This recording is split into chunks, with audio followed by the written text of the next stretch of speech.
welcome to my anime recap. Like and subscribe for more. Basara is an ugly, disgusting virgin boy who should get hit by Truck-kun. He and his dad are dining at a hotel when his dad suddenly says, "You're about to get a really cute little sister."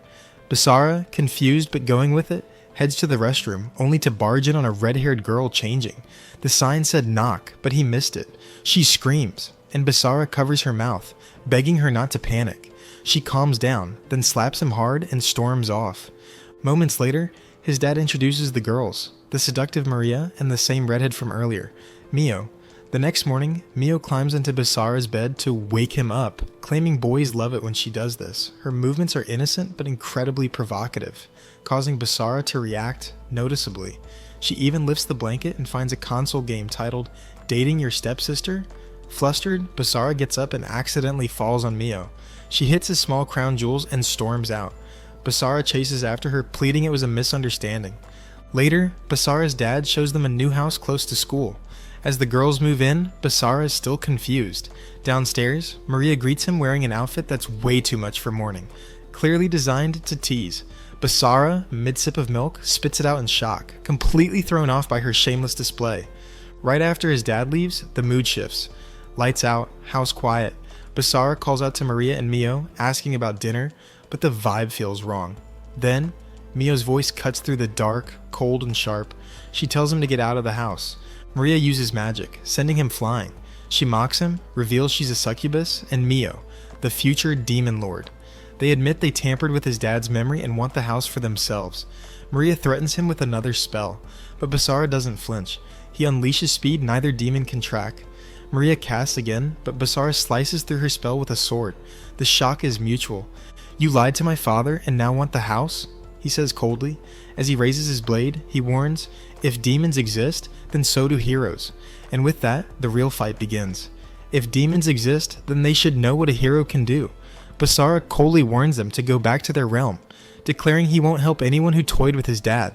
However, he stops his attack mid-air and tells them both to leave. Afterward, he returns to his room, but the power he used hits back hard, making him clutch his hand in pain. He calls his father, who calmly explains he already knew about the girls and wasn't tricked. After Demon Lord Wilbert died, he brought Mio, Wilbert's daughter, to safety, knowing some demons wanted her dead to prevent peace. The girls, standing outside in the night, admire the town's beauty, but Mio silently fears that her existence may trigger another war. Basara asks what to do, and his father says Mio holds immense power, unaware of its weight, and many will soon come for her. That's why he entrusted her to Basara. 5 years ago, they left the demon village and settled here, hiding the truth. Basara then receives a message, but instead of reading it, he jumps on his bike and races off. Elsewhere, locked in a fight, Maria fights fiercely. Mio declares it's nearly over until a new enemy arrives. Despite Maria saying she's killed him before, he strikes her down. As she falls, crying out, Basara arrives, throws his bike aside, and catches her. He shields Mio, then defeats the enemy in one clean strike. With resolve in his eyes, he declares they are his family, and he came back for them. Back at Basara's house, Maria sits at the table as Basara offers her water to calm down. She's surprised he saved them, despite their betrayal. She asks why a hero clan member would help demons. Basara says his father told him everything, and made a promise to protect them. And now, Basara's made that same promise. He insists Mio is innocent and he won't abandon people in trouble. When Maria asks about the hero clan, he admits they're watching, but says he no longer has ties to them.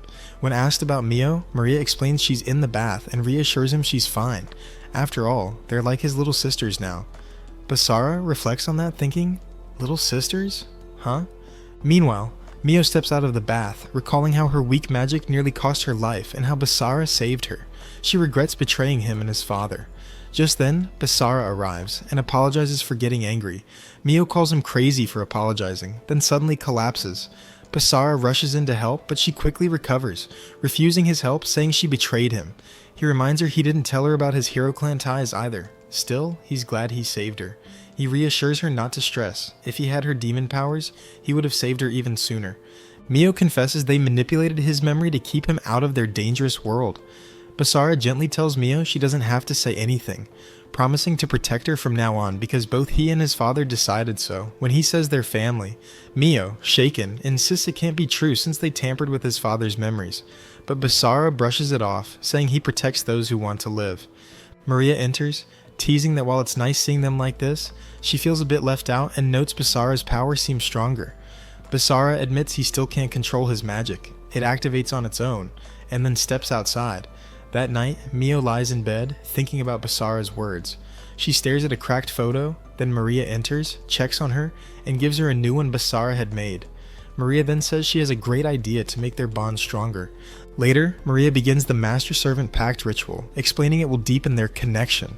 Basara hesitates, suggesting phones instead, but Maria insists magic is more reliable. Mio agrees, albeit nervously, warning Basara not to do anything weird. When Maria instructs Basara to kiss Mio's hand, the spell misfires, forming the pact symbol on his instead. Now Mio has to kiss his hand, and Maria admits the magic didn't go as planned. Mio reluctantly agrees to continue the pact, and wonders aloud how this makes her a slave. But as Basara's hand begins to glow, she panics and delays the kiss. The chance to seal the pact under the full moon is lost. The mark on Basara's hand disappears and reappears around Mio's neck, triggering a curse that sends her into physical distress, trembling, sweating, and struggling to breathe. Maria, shocked, finally confesses the truth. When a servant fails to complete the pact, the curse activates and a devil begins haunting their dreams, overwhelming them with visions. To suppress it, the master must provide physical contact to channel stabilizing magic. Basara demands instructions, but Maria blushes and hesitates before revealing the only way to weaken the curse is a pleasure through physical touch. As Mio resists and screams at him to stay away, Basara insists he has no choice. She threatens to kill him, but he grabs her to calm her shaking body. The contact begins working. Mio's pain lessens slightly.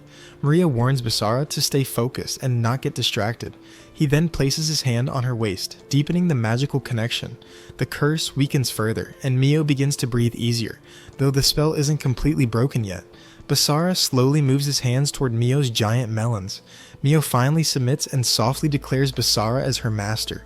As night falls, Maria cleans up the magical mess, sighing about how long the ritual took. Basara asks why she didn't warn them earlier, and Maria sheepishly admits she left that part out on purpose, worried he'd refuse.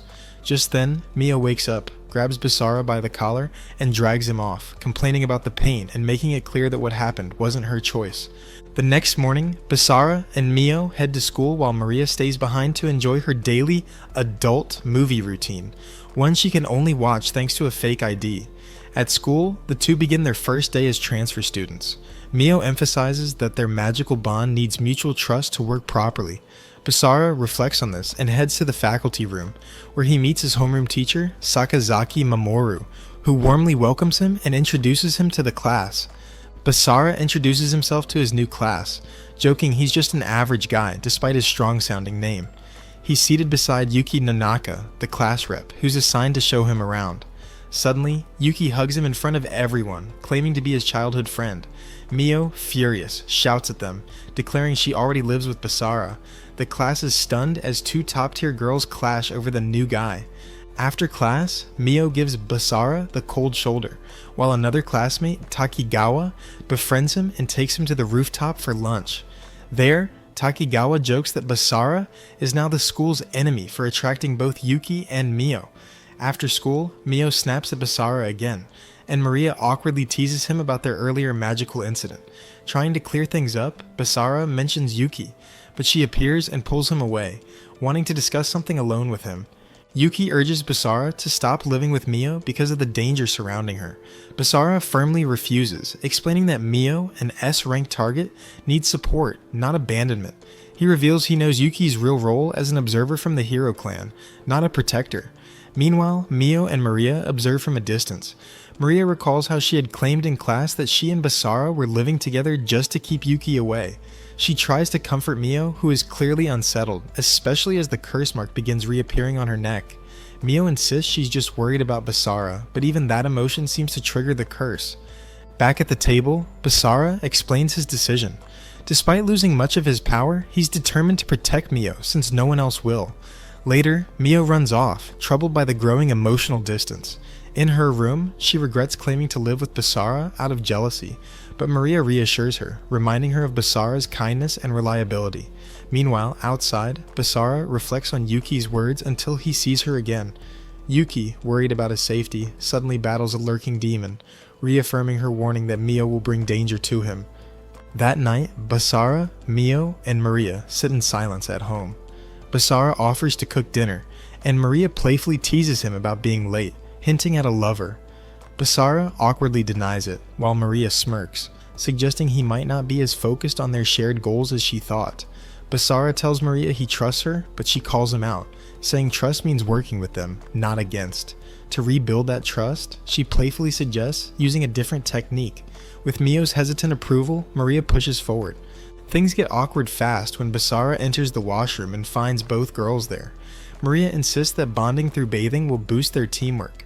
A flustered Mio begins washing Basara's back using her plump mangoes as a sponge.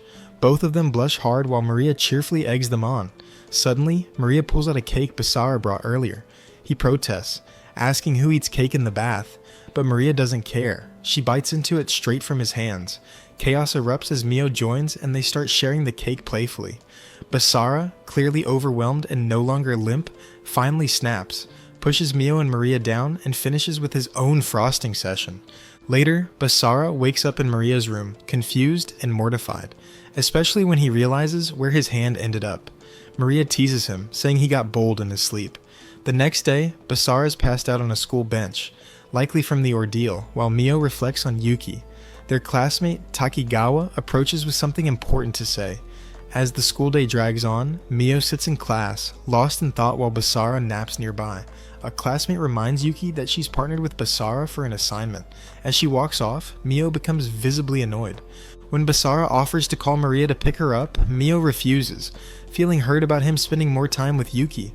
That jealousy triggers her curse again, and she collapses. Basara catches her and rushes her to the infirmary.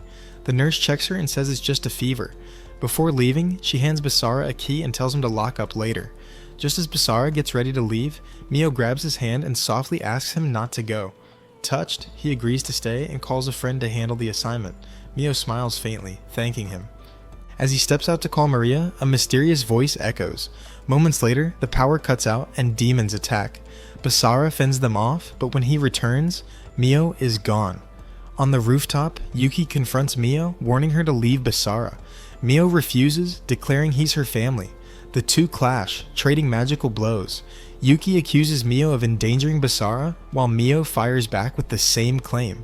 Yuki eventually shatters Mio's barrier, proving she's serious.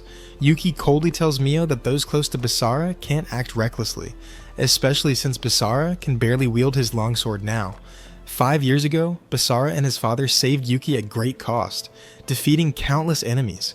Elsewhere, Basara activates the Master Servant Pack to locate Mio. She's on the rooftop, and he rushes there. Yuki reveals that after the incident, Basara and his father were exiled from the hero clan. Now Mio's presence only deepens his burdens. As Yuki prepares to attack again, Basara appears and stops her. He reminds her that she was meant to observe, not interfere. Just then, a man arrives, mocking Basara for protecting a demon lord. He reveals the demons they fought were sent by the hero clan, and tonight, it all ends. The man attacks, overpowering Basara, who realizes this enemy is too strong. Mio, panicked, asks if Basara has been secretly fighting every night. The man confirms Mio is now a target. Maria, elsewhere in battle, can't help. Mio breaks down, asking if it's all her fault. Basara insists it isn't. As she pleads for answers, a demon ambushes her. Basara, with his sword fading, jumps in between Mio and the demon. Basara is stabbed by the demon and collapses into Mio's arms as she begs him to hold on. The villain mocks Basara's weakness, calling him a disappointment to the hero clan. Yuki arrives, furious, and attacks the villain, vowing revenge. He dismisses her rage, claiming Basara needs healing more than fury, then cruelly blames Mio for the chaos, saying her very existence brings harm. He then teleports away. Devastated, Mio breaks down and apologizes. Later, Basara lies unconscious in bed while Maria reassures Mio that he'll recover soon. Mio, feeling warm, goes to rest, and Basara wakes up shortly after. Maria explains what happened, and Basara reflects on their fast healing. A flashback follows, showing young Basara training with Yuki, where their teacher praises Basara's potential. The calm is broken when news arrives that the demon sword has appeared and been claimed by a man named Sato. The sword's dark power overwhelms Sato, transforming him into a violent monster who attacks everyone. Basara shields Yuki from Sato's deadly strike, surviving the explosion that follows. In the present, Basara asks where Mio is, and Maria regretfully tells him she went upstairs, but the room is empty. Mio is seen alone in a forest, whispering apologies to Basara. The villain appears, claiming she's made her choice, but Mio launches a fierce attack, determined not to give in. Mio thinks she's landed a hit on the villain, but her attacks have no effect. Calmly mocking her, he conjures a fireball and says it's time to take her to the demon world, where their master will decide her fate. As he begins opening a gate, Yuki appears and slams it shut, surprising both Mio and the villain. Yuki declares she won't let him take Mio, not after what he did to Basara. She remembers how Basara selflessly protected Mio, and now she wants to do the same. With determination, she shatters the villain's shield in a single, powerful strike, leaving him shocked. Yuki tells him to leave, but he refuses and prepares another attack, unleashing glowing orbs from the sky. Yuki is hit and crashes near a tree, hurt but resolute. She vows to keep fighting until the end, drawing strength from her training. The villain forms a massive energy orb and launches it, but Basara appears just in time, demanding Mio's release. The villain refuses, and Basara unleashes his true strength, breaking the attack and shaking his opponent.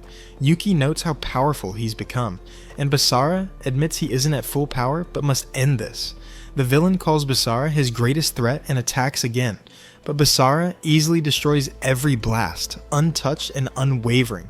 The villain realizes brute force isn't enough and decides to use a counter-strike that could drain all of Basara's energy, but Basara cuts him off, warning him to leave. When the villain refuses, Maria jumps in and punches him hard, sending him flying. Basara calmly notes the villain is too slow and, with one precise slash, forces him to teleport away. With the fight over, Maria hugs Mio and apologizes tearfully. Basara assures them it's okay and suggests going home, but just as they let their guard down, another demon ambushes them. The attack lands, and Basara falls, wounded. Mio, stunned, unleashes her powerful demon aura. Basara reassures her that he's fine and urges her to stay calm. He tells her the Demon Lord's power still lives inside her, and it's time to come home, but Mio starts losing control of that very power. Overwhelmed, she begs Basara to kill her, saying she'll destroy everything. He refuses, declaring she's family and he won't abandon her. To save her, he uses a special move that purges the power without harming her. The next day, Yuki brings medicine and quietly leaves. Maria reflects on how strong Yuki's power is. Later, at school, Basara finds Takigawa on the rooftop. Suspicious of his behavior, Basara confronts him and punches him without warning. Takigawa dodges easily, asking Basara how he figured out he is the masked demon. Basara explains Takigawa made a mistake the other night, asking about Mio's condition. However, Basara doesn't want to fight, he wants to make a deal. He says Takigawa can keep observing Mio on behalf of the acting Demon Lord, and wait for her powers to awaken while Basara keeps his mouth shut about Takigawa's failed mission. Takigawa then reveals that a demon named Zolja killed Mio's foster parents. Elsewhere, Basara's dad has dropped multiple demons as he takes a mysterious call. Basara wakes up to find Maria in bed beside him. Sneaking her hand under his shirt, she teases him playfully and refuses to move until he compliments her. Annoyed, Basara gives her a light smack on the head, saying a man has to defend himself sometimes, which finally gets her to move. Heading downstairs, Basara accidentally walks in on Mio in the bathroom. They both slip and Basara ends up in a compromising position. My dog. Furious, Mio zaps him with 5,000 volts of magical electricity, calling him a pervert. Later, Yuki appears, casually brushing her hair. She tells Basara she came to walk with him to school, and then, shockingly, asks to wash his back like Mio once did. Before Basara can react, Yuki joins him in the bath. Just then, Mio knocks, asking for her towel. Spotting a girl's uniform outside, she grows suspicious. Panicking, Basara claims it's his. Mio barges in and is stunned to see Yuki. As her curse mark activates from jealousy overload, Maria bursts in with a camera, hoping to record the chaos. Basara locks Maria away and whisks Mio off to calm things down. Later, Basara and Yuki discuss the curse mark, which will fade by the next full moon. Meanwhile, Basara meets Takigawa at a hotel restaurant. They share a meal, and Takigawa jokes about the bill. Their conversation turns serious when he asks if Basara is really Jin's son. Basara confirms it, and Takigawa recalls Jin's legendary strength, so great it once forced Demon Lord Wilbert to retreat. Basara tells Takigawa he doesn't want to be known just because of his father, Jin. Changing the topic, Takigawa brings up the recent attack, revealing that a special unit has been sent to help him capture Mio, whose power suddenly awakened. This complicates things, and he warns that cooperating may not be possible anymore. When Takigawa learns Basara formed a master-servant pact with Mio, he explains it's no ordinary bond. It's ancient magic that prevents betrayal from either side. If one is captured, they can't reveal anything, even under torture, which could lead to death. Basara realizes how serious the pact is, especially since his bond with Mio was natural, not forced, making it even stronger. Wanting to relax, Takigawa drops the topic. Their MILF of a teacher soon joins them at the restaurant and sits beside Basara. She notices a photograph on the wall and correctly guesses Jin took it. Basara is surprised she knows him, and she says she admires Jin's photography. After drinks, Takigawa steps out and the teacher walks with Basara. She mentions their earlier serious conversation, but Basara brushes it off. She tells him he gets too intense and gently hugs him. Basara confesses he's protecting someone precious to him. She gives him advice, comparing his effort to drawing a line in the sand that risks being washed away. Then she kisses his forehead, chants a lucky charm, and leaves. Is there no child law here? Outside, a demon appears in front of Takigawa, demanding to confirm his target despite the danger. As he leaves, a girl named Zest appears, saying she's here under Lars's orders. Takigawa respectfully acknowledges her large weapons of mass destruction. While Mio relaxes in the bath, Maria speaks with Basara and admits she withheld important details about the Master-Servant Pact. While the GPS tracking feature is real, the Pact's deeper power could scare him. It allows Basara to track Mio if she's kidnapped, but Maria has a way to boost Mio's power even more. Apologizing for her secrecy, she proposes a plan. Using a simulation game designed to simulate bonding moments, she claims recreating these moments in real life will help Mio recover her strength faster. Basara is overwhelmed, especially when Maria casually sits on his lap to explain this cultured game. Their awkward moment is interrupted by Mio knocking, clearly annoyed. She accuses them of being too busy to hear her, and though Maria denies everything, Mio isn't convinced. She drags Maria away for a talk, glaring at Basara for help. Meanwhile, in town, a mysterious woman is attacked by a demon, but a Hero Clan warrior appears and slays the attacker. Another clan member halts him from harming the innocent woman and announces that the village has made a decision. Mio must now be eliminated. The next day at school, Basara is greeted by jealous stares from his peers about his closeness to Mio and Yuki. Just before a fight breaks out, their teacher arrives and diffuses the situation. Grateful, Basara learns it was Yuki who called the teacher. She then shyly asks him out on a date for the weekend. As they talk, Hero Clan members secretly watch, convinced Mio will inherit her father's power and must be eliminated, for the world's safety. Basara and Yuki arrive at a shopping mall. As they browse clothes, with help from a sales lady, someone secretly watches them. Basara senses something off, but before he can investigate, Mio appears. She apologizes for being late and joins Yuki in picking out outfits. Yuki tries on several, eventually choosing one she likes. When she shows it to Basara, he blushes, while Mio fumes, suspecting they're on a secret date. Just then, a girl named Kurumi appears and scolds Yuki for getting too friendly with her target. Yuki silently walks off. Suddenly, a demon appears and attacks Basara. Maria and Mio realize they're under threat. Maria sarcastically comments on being attacked so casually, but the demon says he's just testing their power. Basara demands to know what happened to Yuki, but the demon brushes him off, revealing Yuki is from the Hero Clan. Furious, Basara attacks, but his strike is ineffective. The demon knocks him into a wall and threatens to break him piece by piece. Mio and Maria jump in.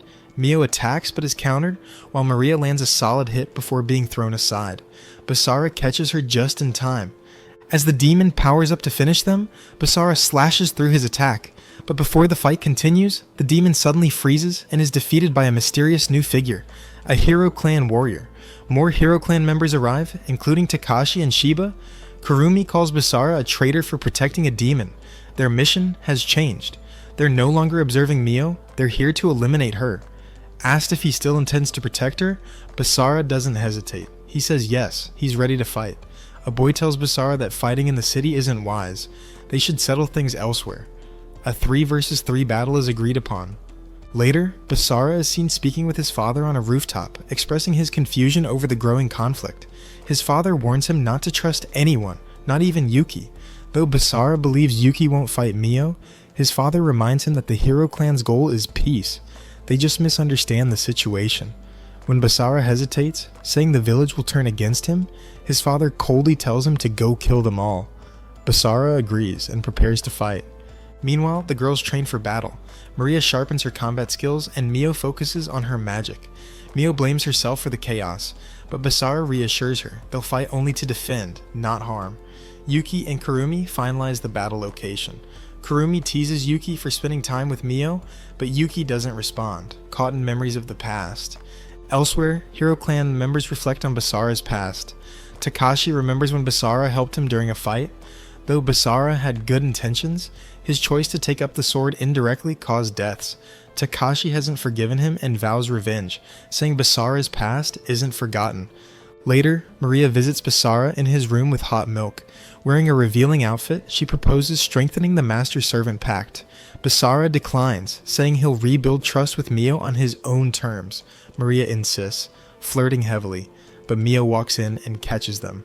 Quietly, she says if trust is to be rebuilt, it should be with her, not Maria. Basara, Mio, and Maria enter a dimly lit room. Mio sits on Basara's long sword. Basara begins touching Mio, triggering intense sensations for her. Maria then hands him Diddy's baby oil, suggesting it'll enhance the experience. Basara uses it, pouring it over Mio, which activates her powers, helping her regain strength through their master-servant pact. Later, at school, Takigawa meets Basara on the rooftop. He brings up the upcoming battle, stating that the situation has intensified since a demon was recently killed. Takigawa warns Basara that the Hero Clan's new target is Mio, and if she gets involved, he will have no choice but to kill her. He encourages Basara to win, but makes it clear that he will intervene if necessary. Basara firmly responds that if Takigawa interferes, he'll stop him. As Basara walks back down, lost in thought about Mio and Maria, he encounters Yuki. She takes him into a classroom and tries to convince him to back out of the fight. Basara refuses, saying he has someone to protect. Yuki, revealing that the mission's goal is to eliminate a target, questions why Basara is standing in the way. He replies that protecting Mio is something he must do. Before she leaves, Basara grabs Yuki's hand. She insists she has nothing more to say, but he hands her a key, saying she's welcome to visit his house again. He reassures her that this battle won't end the way everyone expects. Both teams arrive, ready for combat. Takashi declares the start of the fight and instantly erects a protective barrier around the area to shield civilians. He also teleports Shiba away, drawing confusion from Basara. Takashi explains that Shiba, being Basara's close friend, might interfere, so he removed him from the equation. Maria brushes off the explanation and signals that the fight should begin. Takashi makes the first move, launching an attack. Basara retaliates with his own magic, and Maria and Mio join in, making it a 3-on-1 battle. To assist Takashi, Kurumi arrives and unleashes a powerful whirlwind. Even Yuki gets caught in the chaos. As the windstorm rages, Mio's fire attack destroys the bridge, causing Basara to be flung into the air. Kurumi meets him mid-air, revealing she brought him there to battle one-on-one without risking damage to those below. Basara counters her wind magic with his sword, making it clear he's up for the challenge. Kurumi acknowledges his determination and accepts the duel. Elsewhere, Shiba, who had only been teleported a short distance, observes the chaos with amusement. Meanwhile, Mio and Maria lure Takashi into a shopping mall. Inside, they ambush him using mannequin-based attacks. Takigawa effortlessly slices through them, but Maria lands a powerful kick, temporarily knocking him back. Undeterred, Takashi warns them not to underestimate him and reveals he can now use the full power of the boy's contract in close combat. Maria lands a powerful kick on Takashi, suggesting they continue the assault, but Takashi quickly turns serious. Warning them not to treat him like a toy, he counterattacks and sends Maria flying. He explains that his powers work best in close combat, putting them at a disadvantage. Mio responds by using the building's pipes to drench him with water. Meanwhile, Basara battles Kurumi fiercely. She accuses him of treating her like a child and slams him into a wall. Kurumi insists he can't protect everyone without hurting someone, which is exactly what holds Basara back. He still sees her as a friend. Despite her aggression, Basara overpowers her with his sword. As she's flung away and falls, he catches her, saving her life. Kurumi apologizes, and they return to the ground. Shiba watches from afar, remembering when Basara once saved him. Basara is embarrassed not just by the situation, but also because Kurumi's clothes were torn during their fight. Kurumi reflects on her childhood with Yuki, when suddenly Yuki appears, furious. She attacks and makes Basara drink a potion that knocks him out. She then walks away. Back with Mio and Maria, they try to hold Takashi off, but he unleashes his Byakuo-powered wind attacks. Yuki arrives just in time to defend Mio. Takashi calls her insane for siding with demons and brings up the past. Yuki insists she'll protect what Basara protects. Takashi attacks again, and Maria tells Mio to go bring Basara back. Kurumi watches over Basara, torn, while Mio rushes in and begs him to wake up. Though Kurumi insists it's impossible, Mio won't give up. In his dreams, Basara recalls joyful childhood memories and deep guilt. Just as Takashi's rage leads to collateral death, Mio hugs Basara and pleads for him to wake. Slowly, he opens his eyes. Mio desperately tries to wake Basara, crying out to him until his eyes finally open. Kurumi watches, moved by the deep bond between them. Meanwhile, Takashi continues fighting Yuki, and when Maria intervenes, he sends her crashing into the mall. Injured, Yuki explains that Basara's exile was a result of a failed strategy, and it was their lack of support, not betrayal, that drove him away. But Takashi refuses to accept this, attacking her and slamming her into a car. Just as he's about to finish her, Basara steps in and blocks the blow, scolding Takashi for hurting a childhood friend. Takashi insists he's only fulfilling his duty to defeat demons, but Basara, understanding his mindset, accepts the challenge, and their duel begins. Basara dodges Takashi's attacks effortlessly, channeling his emotions and regret into speed and power. Shiba, watching from afar, notices Basara's increased speed. As Takashi struggles, the Byakuo spirit finally awakens to protect him, hurling Basara back. Basara warns the others that attacking will trigger Byakuo's deadly retaliation. Still, Yuki steps forward, determined to handle it herself. She declares she's fighting for Basara and charges. As Byakuo prepares to strike, Basara uses his ultimate plot armor, Vanishing Shift, slicing through the spirit and ending the threat. Takashi wakes up, shocked, and Shiba contacts the village, confirming Byakuo's defeat. Takashi, overwhelmed with guilt, asks why Basara didn't kill him. Mio slaps him, saying Basara lives with that pain every day. Shiba declares the mission over and asks the others to return. Yuki apologizes and promises Basara they'll meet again. She, Takashi, and Shiba leave. Basara is at school, deeply worried about Yuki, who's been gone for 10 days. Seeing his mood, Mio's friends ask if something's wrong, but Mio brushes it off. As Mio and Basara walk together, he remains distant, lost in memories of Yuki and their time at the mall. Mio tries to comfort him by holding his hand, but he doesn't respond. When they arrive home, a delicious smell greets them. Someone is making chicken soup. To Basara's shock and joy, it's Yuki. She calmly says she's returned to take responsibility. Basara is surprised, saying Shiba claims she wouldn't return. Yuki explains that the village is keeping watch until Mio stabilizes, implying a temporary truce. She adds that the decision likely came from Jin, Basara's father, which makes Basara question what his dad might be planning. Overcome with emotion, Basara hugs Yuki. As they lean in for a kiss, Mio walks in, unimpressed, and sarcastically asks if they're celebrating with a kiss. Yuki boldly replies that Mio can leave if she's bothered. Mio reminds her that it's her house. Maria enters, greeting Yuki, and Mio complains about their behavior. Maria points out Mio was the one worrying about Yuki the most. Later they all gather to watch TV, which suddenly displays private scenes of Mio and Basara. Yuki calls Mio sexy, triggering Mio to attack Maria for recording it. Yuki then strips, asking Basara to do with her what he did with Mio. Maria offers to film that too, leading to more chaos and comedy. As Yuki sips her soup, Mio threatens Maria, furious about recent events. Maria explains to Yuki that Mio and Basara share a master-servant pact, which boosts their combat power but also places them under a binding curse. Maria suggests Yuki should make the same pact so Basara can always find her. With the full moon approaching, Yuki agrees. At school the next day, Basara worries about the pact Yuki will form. Meanwhile, Maria hears a mysterious voice summoning her behind the school. In the girls' changing room, Mio and Yuki argue over Mio's larger chest, which Yuki believes she uses to seduce people and gain an edge. Yuki smiles as she thinks about the upcoming night event, which Mio notices. In the boys' changing room, Basara spots Maria outside and rushes out, telling Takigawa to cover for him. When Maria enters the school with mischief in mind, Basara confronts her. She claims she's just checking up on Mio after everything that happened, which Basara appreciates. They sneak into the girls' bathroom where Maria suddenly senses danger and bolts. Both become alert and rush to the rooftop, but Maria's curiosity takes over when she spots a suspicious couple. Later, Mio and Yuki are seen competing in a swimming pool until their teacher ends the session. Maria and Basara sneak into another changing room to inspect Mio's locker. Maria jokes by placing underwear on Basara's head, which ends in chaos. Hearing girls approaching, they scramble to hide. Maria hatches another mischievous plan, deciding to provoke Mio by tearing her clothes slightly and calling it a golden opportunity. She finds Yuki in the changing room, but gets no reaction. Yuki silently walks away. Later, Mio opens her locker only to find Maria and Basara hiding inside. Shocked, she keeps calm in front of her friends, brushes off their concern, and then confronts the two alone. Outside, Basara has slap marks, and Maria sports a swollen head.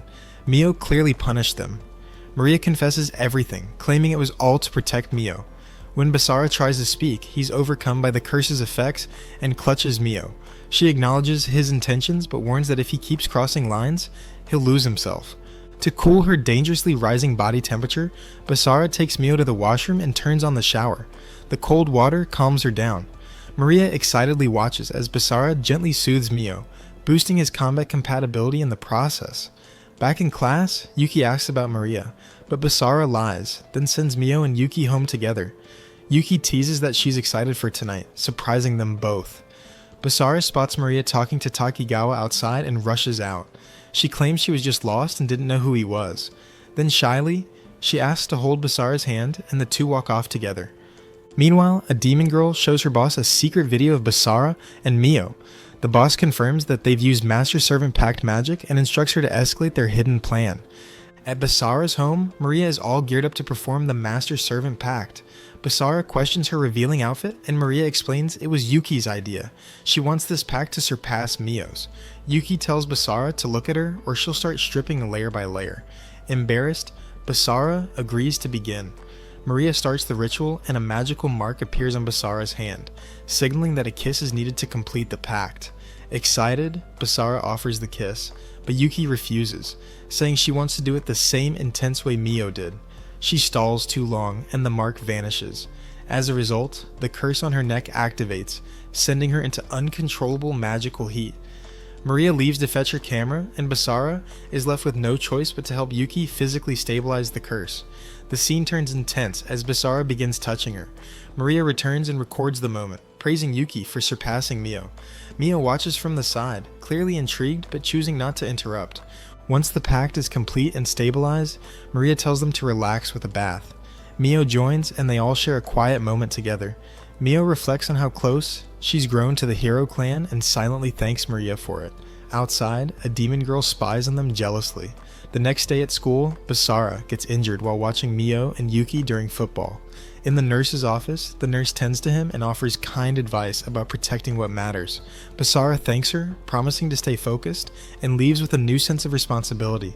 A girl named Saki approaches Basara, boldly asking if he's available since she's heard rumors from Mio about his amazing skills. She straddles him flirtatiously, just as Mio and Yuki arrive. Mio's curse is triggered immediately, and she runs off distressed.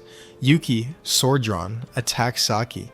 Basara is surprised by her aggression, but Yuki explains that Saki must be under someone's control. If she were herself, she'd have been more modest. Basara tells Yuki Mio's curse is active again and rushes to her, leaving Yuki to deal with Saki and another approaching girl. Yuki, remembering Basara's request to guard both girls, stays behind. Meanwhile, Mio collapses under the strain of the curse. Maria appears, comforts her, and puts her to sleep with a spell, saying that Zolja will come to help. Basara confronts a demon girl, but she escapes before he can act. He tries using the servant pack to find Mio, but it only reveals Yuki's location. Mio's signal is gone. Mio, unconscious, dreams of a peaceful dinner with her parents, only for the memory to turn horrific as a demon named Zolja murders them in front of her. Maria wakes her up, assuring her it's okay, and tells her the truth. Those people weren't her real parents. Mio is the daughter of a demon lord, making her a princess. Maria promises to protect her. But reality shifts again. Mio is actually tied up, captured. The demon girl taunts her, declaring her Zolgya's new servant. Zolgya enters, reveling in her fear, and admits to killing Maria's parents. Maria arrives to confront him, warning that if he doesn't shut up, she will kill him. The tension escalates, setting the stage for a major showdown. Zolgya casts a spell on Mio, stealing her voice and declaring she'll now only speak beautifully or not at all. He inches closer to her, promising to teach her how to address her master properly. Mio, scared, silently hopes for Basara to rescue her. Just then, Maria appears, pretending loyalty to Zolgya and handing him a message from the Demon Lord, Leoheart. Zolgya reads the message aloud, revealing that Mio's magical signal has vanished. Leoheart orders Zolgya to come to the royal castle immediately for an urgent meeting between demons and gods, requesting Zolgya's expertise on ancient magic. Zolgya agrees and tells Mio ominously that when he returns, she'll belong to him completely. After he leaves, Maria puts Mio to sleep again. Meanwhile, Basara confronts Takigawa, demanding answers about Mio's whereabouts. Takigawa admits that Maria, who was supposed to protect Mio, had betrayed them under Zolgya's orders. Zolgya wants Mio for himself and used Maria, whose family he's holding hostage, as his pawn. Basara is furious, but Takigawa further explains the real trap. Maria had reversed the master-servant pact. Now, unless Basara physically touches Mio regularly, she weakens and eventually dies. Zolgya exploited this by capturing her when her energy was low. Enraged, Basara demands Mio's location, declaring his right as her brother. But Takigawa, unwilling to cooperate, pins Basara down with magic, coldly ending their friendship. Elsewhere, Mio confronts Maria about her betrayal, but Maria says Zolgya's magic blocks the servant pact entirely. Basara can't reach her here, and she puts Mio back to sleep. Finally, Takigawa approaches the demon girl guarding the place and instead of rescuing Mio, offers a mysterious item in exchange for her, implying a deal rather than a rescue. Takigawa brings Basara to the demon girl, claiming he's switching sides and offering Basara in exchange for Mio. He says Basara's power makes him valuable and that Zolgya, her master, should decide his fate. The demon girl grows suspicious and accuses Takigawa of betrayal. Despite his defense, she suddenly stabs him, saying no one will remember him when Zolgya rises to power, and then burns his body. Meanwhile, Maria apologizes to Mio, then meets Zolgya, who shows her a magical image of her mother held captive. He threatens to harm her mother unless Maria continues to betray Mio and Basara. The demon girl brings Basara in, claiming the plan has changed. Maria appears happy to see him, but recalling Zolgya's orders, she prepares to control his mind. Basara wakes up tied and senses Mio is nearby. Maria straddles him, pretending to seduce him, but Basara brings up her mother's captivity. He asks her to help save Mio. Maria, conflicted but moved, admits Zolgya has her mother and confirms Mio is imprisoned. As she prepares to act, she hints she has one final card left to play, leaving the outcome uncertain. Maria reveals her trump card, an enchanted key embedded in her chest that, once activated, transforms her body dramatically. It enhances her physical appeal, from A cups to triple D cups, making her more tempting to Basara and supposedly more effective in controlling him. She explains this power was gifted by Mio during their first encounter and was what allowed her to transport Mio from the demon realm to the human world. Maria activates the key and begins casting a spell to dominate Basara's mind. The scene briefly shifts to a flashback, where Basara and Yuki discuss infiltrating the enemy base. Though Basara is unsure of the method, he insists on going through with a risky plan. Yuki warns him of the danger, but Basara is determined. Back at the castle, Maria's spell begins working. Basara acts under its influence and violently interacts with her inappropriately, but to Maria's shock, he quickly breaks free of her control, coughing up blood. He drives his sword into the ground, breaking the barrier protecting the castle. Maria tries to convince herself to continue, knowing the demon girl is watching, but Yuki appears behind Maria and surprises her. The spell failed, and Basara's earlier actions were part of a calculated plan to break the barrier. Flashbacks reveal that Takigawa helped Basara sneak into the castle, staying loyal despite their conflict. In the present, Yuki battles the demon girl, who uses her guards to block attacks and mocks Yuki's power source, human prayers. But suddenly, Mio appears and lands a hit on the demon girl. Freed from her restraints, Yuki rushes to Basara's side and accuses Maria of betrayal, but Maria's actions are defended. She was blackmailed by Zolgya, who's holding her mother hostage. With the truth revealed, Yuki vows revenge and reignites the fight, determined to make their enemies pay.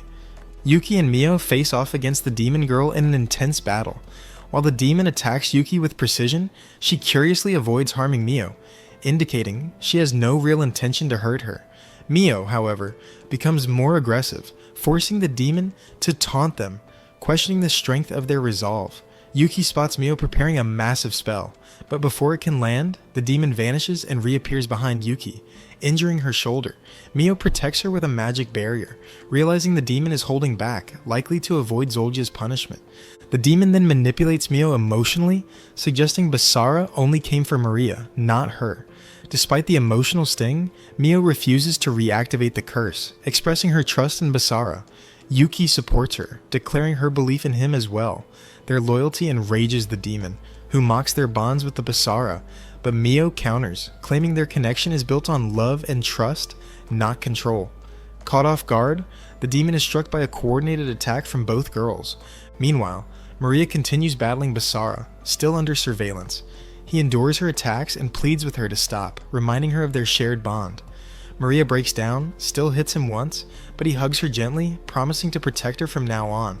On the battlefield, Mio and Yuki successfully defeat the demon girl and restrain her, urging her to cooperate. As they prepare to leave, they suddenly freeze. Zoljia is manipulating them. He mocks them and targets Yuki, claiming he'll make her his. Even the demon girl suffers under his wrath, despite her loyalty.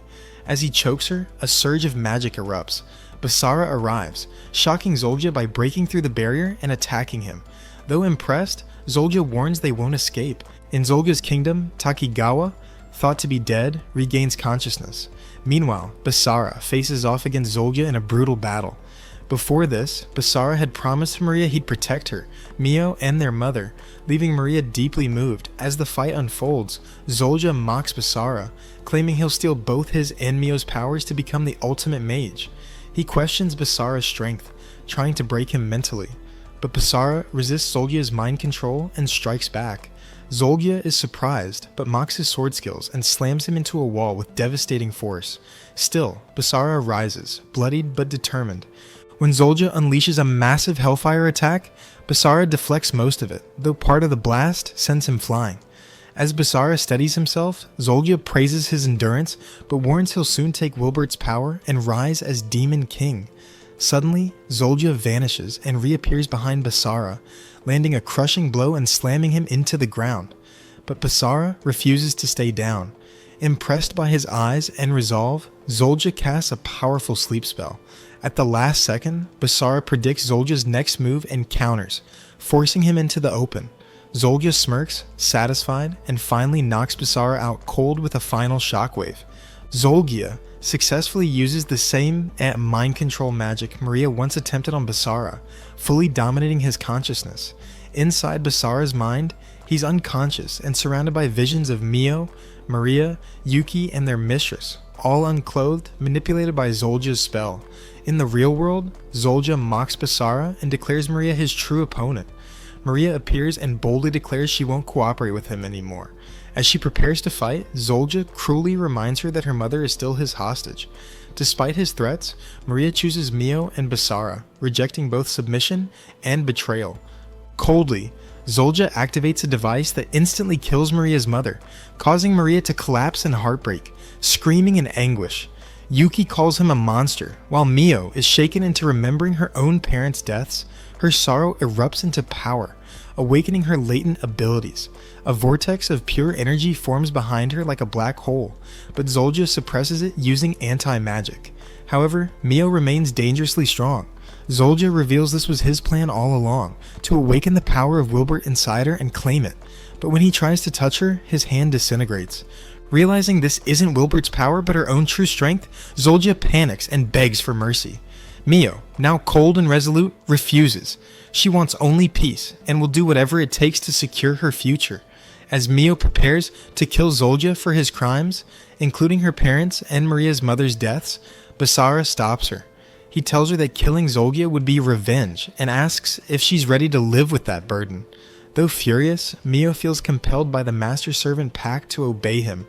She spares Zoljia, and Basara assures her she did the right thing. He reminds her they are family and promises to take her home. Maria, watching silently, becomes emotional. As Basara and Mio hug, Zolja seizes the moment to escape. Yuki tries to stop him, but he gets away. Just then, Maria's mother appears, alive. Maria tearfully runs to her.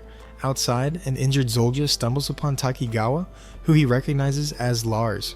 Takigawa reveals that the person the demon girl killed was a dummy, and he used one too to protect Maria's mother.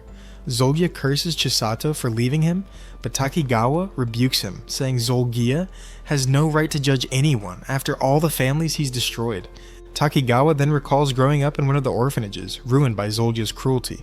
When Zolgia asks if he's talking about that place, memories begin to surface, hinting at a deeper connection and unfinished history between them. Takigawa accuses Zolgia of countless atrocities, including killing children and loyal soldiers, among them a man and woman who raised Takigawa like family. Zolgia is shaken as Takigawa reveals his only wish, to personally kill him. Meanwhile, inside the kingdom, Zest explains that once Zolgia fled, his magic vanished, causing the barrier to drop. When Basara suggests leaving, Zest reveals they can't. The entire castle is actually a massive creature Zolgia created out of fear of the lava hut. Now that his control is gone, the creature has awakened, nearly impossible to defeat. Basara realizes they're inside its belly. When insects attack, Yuki kills one, but Zest warns they're unstoppable and multiply endlessly. Outside, Zolgia smugly explains to Takigawa that the creature was his backup plan. Formed from countless souls, it now feeds on more to grow. Takigawa, enraged, listens as Zolgia says the whole world could be at risk. Inside, Basara slashes through waves of multiplying creatures. Zest says the monster has a core deep inside, which must be destroyed. Basara plans to go alone, but Mio insists on joining him. Yuki does too. Zest agrees and opens a path with her magic, and the team sets off into the heart of the beast to stop it. Basara, Mio, Yuki, and Zest continue toward the monster's core when a creature grabs Mio's leg, nearly pulling her down. Yuki slashes it in time to save her. Zest informs them they're just beneath the core, but the structure, built from fading magic, is crumbling, leaving no way back. Forced to move forward, Zest opens a path through the wall with magic. Soon, Mio notices what appears to be stairs, but they're actually made of monsters. Zest explains that they've entered the creature's immune system, which sees them as invaders. Yuki stays behind to fight them off, promising Basara she won't die. Zest guides the others to a drop leading to the core, and they jump. At the bottom, Mio sees a familiar-looking statue, but it suddenly grabs her by the throat. Before Basara can help, a magical girl-like creature attacks him. Zest uses her magic to free him, and Basara defeats the attacker. But more magical enemies awaken and swarm the group. Zest and Basara work together to destroy them, and she opens a portal, teleporting them directly into the monster's core. Inside, the core is enormous and heavily protected. Basara notes they'll need to break through its layers. As they begin their assault, a monster guarding the core knocks Zest aside and severely injures Mio. Enraged, Basara prepares to strike. The creature rains down acid, but they narrowly avoid it. Mio realizes that each attack they land provokes an immediate counterattack. Basara concludes that if the monster always retaliates, defeating it with brute force alone won't be possible, meaning they'll need a different strategy to destroy the core and escape. Zest explains that the monster can only be defeated if its attention is diverted. She volunteers to be the decoy, knowing it will target her. Basara objects, but Zest insists, revealing she was created through Lars's magic like the earlier monsters. However, her heart had a defect, so Lars abandoned her as a failed creation. She believes her life doesn't matter. Mio argues back, calling her foolish for giving up. She reminds Zest that she has a heart and bonds, especially with Basara, and that's enough reason to live. Touched, Zest agrees to the plan. Zest casts magic to draw the monster's focus, and at the right moment, Basara strikes its core. Outside, another beast breathes fire so powerful it shatters a mountain. Zolja is stunned, but Takigawa smiles, saying it's over. Zest wakes up later, remembering how Basara saved her. Her mother appears, but Zest asks where Basara is. He's missing. Meanwhile, Takigawa drags Zolja, ready to kill him. Zolja tries to negotiate, offering Wilbert's power, but Basara arrives and says nothing. Takigawa fulfills their deal and kills Zolja with a spell. In the end, Basara returns home, remembering his father's words and wondering silently if he made the right choice. Yuki welcomes him back. Basara and Yuki return home, where Yuki updates him that Maria and her mom are asleep, while Mio might still be awake. Zest teasingly comments on how fast Basara is, but he reminds her to focus on starting a new life and adjusting slowly. Zest agrees. Basara checks on Maria, who pretends to be asleep, then visits Mio with warm milk. As he tries to leave, Mio grabs his shirt, visibly trembling. He comforts her, and she asks him to stay longer, remembering Takigawa's warning that if someone else touches Mio, the Master Servant magic could reset. Basara nervously asks if anyone touched her. She says no, but suddenly Basara loses control and kisses her. Shocked, Mio clings to him.